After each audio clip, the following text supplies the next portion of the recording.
What's up, guys? Just here working on the S10 a little bit. I've got a few new goodies for it. A couple Motion Raceworks stuff, a couple of Motion Raceworks pieces. I just put a couple of them on the truck. The other one I'm still waiting on. I got the valley pan cover, the steam tube vents, and a catch can. The catch can I'm gonna wait until I decide on what I want to do with the valve covers, because I don't know if I want to just go the cheap route and just put a couple bungs in the stock valve covers, or just go ahead and splurge and spend the money on getting some nice valve covers. Not sure yet. We'll see where that ends up. But the other thing is, I'm going to pull the dash out of this thing to get rid of the rest of the heater box and stuff. I'll turn this on. You can tell it's all gone anyways. So I'm going to get rid of that. We're going to block off where the old heater core hoses go in. And then right where this opening is, it's a pretty good size. I mean, I'd probably say it's maybe 10 inches by 6 inches, something like that. And then we also got the old blower motor opening there. But we'll take the inside box out of it. We'll build a nice aluminum plate that'll cover all that up. And then we'll put two bulkheads right there for the cooling lines. They'll come out, kind of go around the manifold, kind of keep them tucked out of the way. I'll end up probably putting some kind of wrap around them to keep them from getting melted or anything. And we'll come out probably up here, or maybe even I might just go a little lower and put them down here, just to keep them kind of a little further away to start with. Run out, go under into the stock heater core line ports, and then that way I can still have a heater, because I do want heat in the thing at least. The reason I have it disconnected anyways is because that core was leaking, so there's no point in having it hooked up and leaking coolant all over the floor. But here's a couple of pieces we got. We got the steam tube vent. I've already went ahead and installed all this stuff. Just kind of wanted to get it going and go from there. But the nice thing about this one is it does have the little 1/8 inch MPT port in the back, so I can just stick the little transducer right in there and be done with it. I could have used the stock one. This is the, or not the stock, the DoD delete plate. I could have got the adapter, and there should have been enough clearance for it, but just to kind of dress up the engine a little bit, since you will be able to see the valley pan with the intake, and I'll set it on here in just a second so you can see. I kind of want to dress it up a little bit. The other thing, see, here's a stock one that goes right here. I haven't taken it off yet. It has just a regular old hose clamp, and looks like they just zip tied it. So this is stuff that I've been needing to fix. Stuff like this I find zip ties instead of clamps. This is what I did. They had two zip ties here, and I couldn't get to this one because it was underneath the manifold right there, and I didn't want to pull the manifold up to mess with it, because of course you can only imagine there's a big manifold here. This is up underneath, and I mean the manifold went all the way here. I just really didn't want to mess with it, but I knew I was going to do this type of stuff anyway, so I just kind of, it's not broke, don't fix it type thing, which kind of a bad thing to do, especially on coolant, because if that would have popped off going down the track, that would have been a real fun day. But we're gonna probably do just a little, I think this is 4AN, do a little 4AN line to a nice hose, run it down here and change this little fitting. Can't really see it, but it's under this hose here, and change it to a 4AN, so it'll just kind of dress it up, make it a little bit nice. But the valve covers, I was planning on putting the fitting in, typically what everybody does, put a fitting in right there, and then kind of one right about here on this valve cover. It's just kind of the cheap route to go, which it's effective and it works, but I may dress it up a little bit more, because I debated on putting the coils back on the valve covers, but I kind of want to clean up the bay a little bit, since I'm taking all this out, and I took out the inner fender on this side. Now there's no intercooler here, so it's actually opened up a lot of space. You can see where the old tube is. It kind of, so what it does, comes out of the turbo, goes down through the front bumper here, like on the, like actually through this portion of the bumper here, and then comes back out up, and it went into that core, that the intercooler right here, and then came out. There's nothing really wrong with it, but I didn't like the fact that it went 3-inch, 2.5 inch, and then to 4-inch, and then with the MAF placement wasn't the greatest. And since we're going Holly, we don't need a MAF no more. I'm definitely going to get away from all that stuff. But I want to kind of mount the coils. I've seen somebody mount coils down. I'm not sure if you can see. There's the frame rail right down in there. They mount them on the inside of the frame rail, and I thought that was a pretty clean and slick look to it. And then with all the manifold and stuff, I can run the wires down and kind of tuck them out of the way, because eventually, the only reason I would do that is because eventually on the next revision of the truck, I guess you could say, the turbo kit I want to redo. It's a modified, I think it was a GTO manifold. Don't quote me on that, I'm not 100% sure. So what they did, they cut it and then made it hug the block more.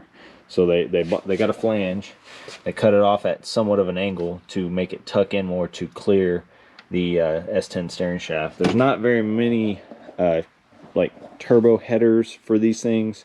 It has a lot of clearance issues with the shaft, and this shaft's been modified with the U-joint to make more clearance. So the other thing that I want to do eventually is rebuild this whole manifold system. It's a good system and it works. I may decide not to if adding a second gate actually helps. I've heard it doesn't really help for back pressure or anything like that, adding another gate, but in my eyes I feel like adding another gate before this log manifold here will alleviate that side, because basically that whole bank on that side crosses over into this manifold and just clashes with everything in here, because this manifold glows absolutely red hot on a full hit. It gets super hot. Now I understand, you know, turbo cars and stuff, everything gets a little hot, but adding the second gate to that crossover pipe, I feel like it'll alleviate some of that pressure, or some of that heat necessarily. Maybe not necessarily any back pressure, but more or less the heat coming into that manifold. It'll kind of divert some of it out and just get rid of it, since it doesn't necessarily need it. I don't have any problems with controlling boost as much as just trying to keep the EGTs, I guess, down on this side, because basically the whole entire motor feeds through that one bank. So the whole entire motor feeds through that one bank, and so it gets really hot by the time it gets up here into the turbo. So I would like to try to get rid of some of the heat. Like I said, not necessarily the back pressure, more or less trying to get rid of the heat out of the exhaust, so that way it'll try to like maybe not get as hot. We'll see what happens. But let's go ahead and we'll go ahead and put that manifold on there. I still don't have the intercooler yet, still waiting on that thing. It's kind of a waiting game right now. They didn't really give me a estimated time. They just said sometime in the end of November, probably more like December, is when I would get the intercooler. So, which is not bad, because I still have a long list of stuff to do to this thing. So let me put the intake on so you can kind of see it, and then I'll come back. Alright, got that thing set down on there. It's just sitting there, it's not bolted down. Still, I'm not going to put any hardware in it until it's kind of final go on. But there it is. See how you can kind of see the plate. So I figured I'll go ahead and dress it up a little bit so you can kind of see. You can't really see the crossover tube from the front. You can definitely see it from the side, so it is kind of a eye candy. Now, given that there is going to be a fuel rail and of course your injectors and stuff running through here, but see, that's kind of why I want to get rid of the coils on there. That's why I want to kind of get rid of the coils on the valve covers, because I want to just make it look a little cleaner in here. It looked a little busy with everything in it. You had the inner fenders, when it had the AC stuff all in here, the compressor was in here, both inner fenders were in here. This thing was cram packed. I mean, doing anything, changing the plugs on this side was a nightmare. Changing plugs on this side isn't terrible. It'll be a little bit easier now because I actually have access to come around the inside of it, around behind the brake lines and the steering shaft and stuff, so that'll actually be really nice. So getting to those plugs will be a little bit easier. Probably didn't make that big of a difference, just more or less clearance and just cleanliness. There was a lot of stuff going on here that I didn't need. So still got to do something with this. The wiper motor, so far the only idea I've come up with is cutting all the tabs off, rolling it around, marking it, weld some new tabs on it, and just try to leave it here just clocked up a little bit, because with the measurements they say It adds 4.96 inches with the intercooler. So when I get my my mic and I touch, you know, back here on the manifold, it should put it right about here. So it should be the top of this portion of the manifold should set right here. It shouldn't even get into this, which would be nice. So that means that the throttle body is going to set, probably the top of the throttle body is going to be, let's see if you can get a good, it's going to be about like that. That's going to be like the top of the throttle body right there, just angled down.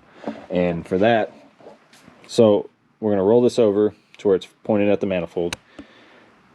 And then we're going to put a 3 inch to 3.5 inch coupler, and then immediately 90 out. Another 90, another 90 right into it. Of course, this is going to be sitting, like the bottom of the throttle body is going to be probably an inch above where the top of this is now. So that means that the top's going to be way up here. So we got quite a bit of room. So even if it comes out over this, that's fine. That's not a big deal. The latch is still kind of further back, so if I need to cut into all this portion of the hood, that's no big deal. We'll figure that out when we get to that point. But it'll just basically be 390s is all I'm going to need. And we'll do that out of aluminum. I'll mount the blow-off valves somewhere in here. I'll figure out a good placement for it. Probably somewhere tucked kind of in the back away from everything.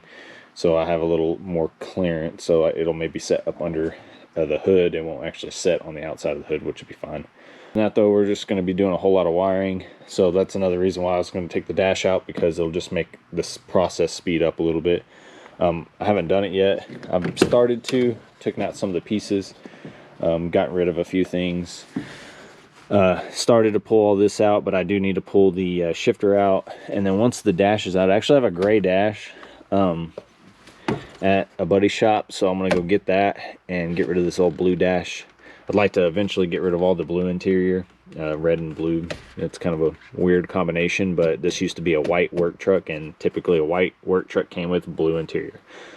So probably just end the video off here. If you want to just keep track of this stuff, I'm gonna try to keep posting videos of the progress of this. It'll probably be a little slow going, but I'll try to do progress after I've done quite a bit of stuff, so I'm not just showing you, hey look, I took some bolts out and this is where we're at today. You know, I'm not going to do those everyday update videos like that.